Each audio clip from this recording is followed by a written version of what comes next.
Follow Sportsview London. Sportsview London boxing news from the capital city here with a body stature. DILLIAN WHYTE.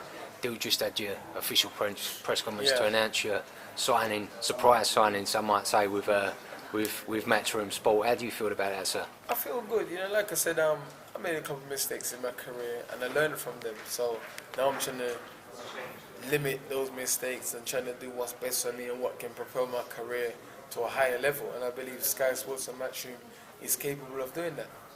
How did it feel for you, Dill, the last time you performed? You'd never sort of been through that rigmarole of the media week, or the countless interviews and the bright lights of Sky TV. How did you feel? You know, the media stuff was fine. And like I said, I knew I had an injury for about a year before the fight, but I was going through. But I still believe I was capable of beating Joshua, and I was capable of beating him.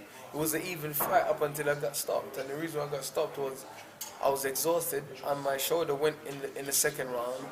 My coach so I couldn't do what I needed to do. So, you know, I felt alright. I felt alright. You know, I felt alright. Regarding parting company with Jonathan Banks, you openly explained your reasoning for that. Tell us how the partnership with new trainer Mark Tibbs came around, didn't it? You know, when you're looking for new trainer, fighters go on different trial periods, speak to other trainers, see what vibe you get. And I spoke to Mark, got a good vibe off him, went down and talked to him, met with him, had some food. And he was very passionate and he was excited, and he was showing me a lot of attention, and he was like, oh, you know what I mean? But he was very confident in what he was saying. He never sold his soul short. He said, listen, I know what I'm capable of, I know what I can do. Blah blah blah, and Mark was a decent fighter as well. You know what I mean, it's a little bit different because I'm a heavyweight and he was fought a bantamweight or whatever. So, but he's just saying things. There's things that he was saying, and I agreed to it. I was like, oh, you know, it's all right. Yeah, this makes sense and stuff like that. So yeah, you know, that's why it come along. We did a couple of punching session, and it was good. And I was like, oh, this is all right. Very underrated trainer, Mark Tibbs. I think Mark's an underrated trainer. Mark. Listen, what people forget is Billy Sanders is trained by Jimmy, but it's Mark that does most of the physical work. Jimmy is the knowledge and Mark's the muscle, you know, as well as knowledge as well, you know. So there's lots of experience and strength and balance between the father and the son. I think they're both good trainers. Dylan, under Eddie Hearn now, you've obviously sat down, maybe mapped out one or two routes of which you intend to go. Could you enlighten us?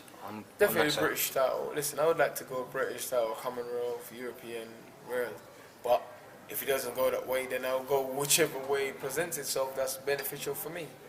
You openly said the other day when you were on Sky Sports as a pundit that a fight like Joseph Parker... I would love that fight at the end of this year. I would love that fight. It's a good fight, and I think it's one Joseph Parker should be thinking about taking, because his trainer called me a walk in the park before the Anthony Joshua fight, so there shouldn't have been a problem fighting me.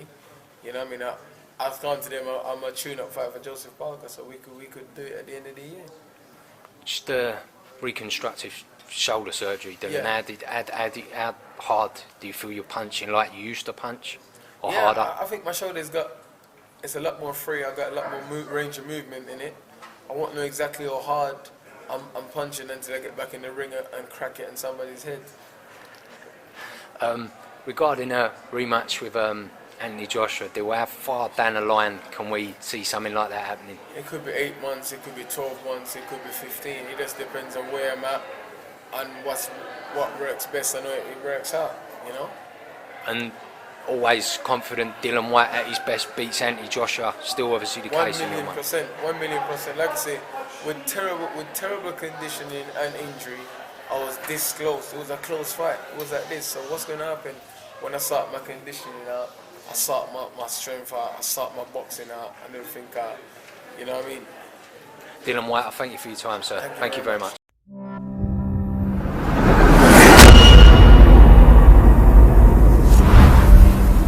Follow Sportsview London.